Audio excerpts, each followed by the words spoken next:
Well, I have this really, really good friend. I'll call him Larry. His name's not Larry, but I don't want to give his name. And Larry is retired. He's a retired police officer, and he is just a super good friend of mine and his wife, and their daughter and son are friends of mine as well as their grandson. And um, I was talking to Larry the other day, and his grandson just had gone out and gotten his uh, learner's permit to drive. Of course, and this is every 15-year-old and a half's dream, is being able to drive. And so when he came over to Larry's house, Larry says to him, he says, "I want to go for a drive." And so the grandson gets in the car, and he says, the first thing he says to him is like a good cop would, um, "Do you see any problems?" And he goes, "What do you mean?" And he says, "I'm not wearing my seatbelt." He says, "Oh," he says, "Yeah, put your seatbelt on." And Larry says, "You know, when you're a driver, you're not just responsible for yourself, you're also responsible for everybody in the vehicle. And one of the laws is that you need to make sure that everybody's wearing their seatbelt. So, make sure you do that." So they went driving around, and they did a really nice job. And as they're driving around in the little community there where Larry lives, uh, his grandson says, "You're not going to make me go out on the highway, are you?" And he says, "Oh, no, no, no, no." And eventually they came back, and they made it back into the driveway. And Larry looks at him and says, "Well, you ready to pull into the drive into the garage?" And he goes, "No, no, no." And so Larry was telling me about this, and he said, "I sure hope my grandson becomes a good driver." And my comment to him was, "I think he will be." And there's a couple of reasons why, just from the evidence that I've seen.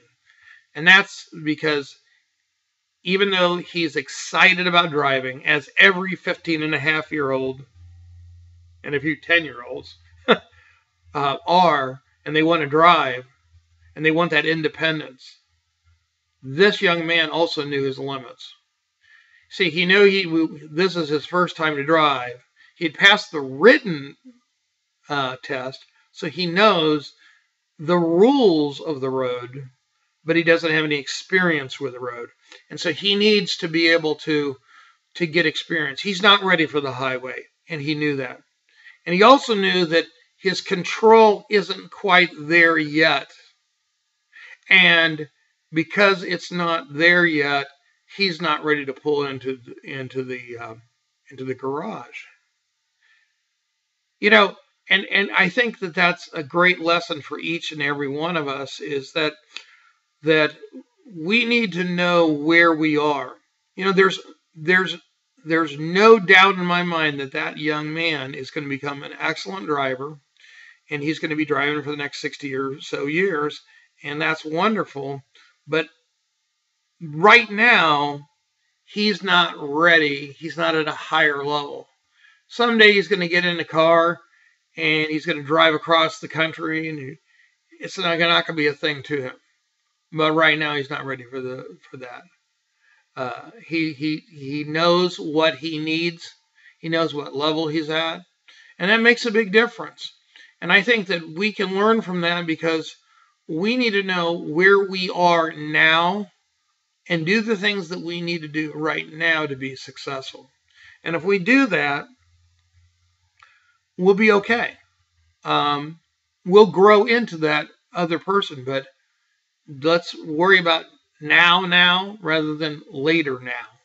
Let's work at being the best student driver we can be, so eventually we can be that independent driver that we want to be. The last thing I wanted to kind of talk about was that little seatbelt thing. When you have responsibility, you are a leader. And no matter who you are, somebody is watching you, and somebody is looking to you as an example, and we need to make sure that we're aware of that. One great opportunity for people to develop their leadership and to become good followers and to take responsibility for themselves is a training program that's available at www.easysteps123.com. Develop your leadership there, and I'll see you the next time.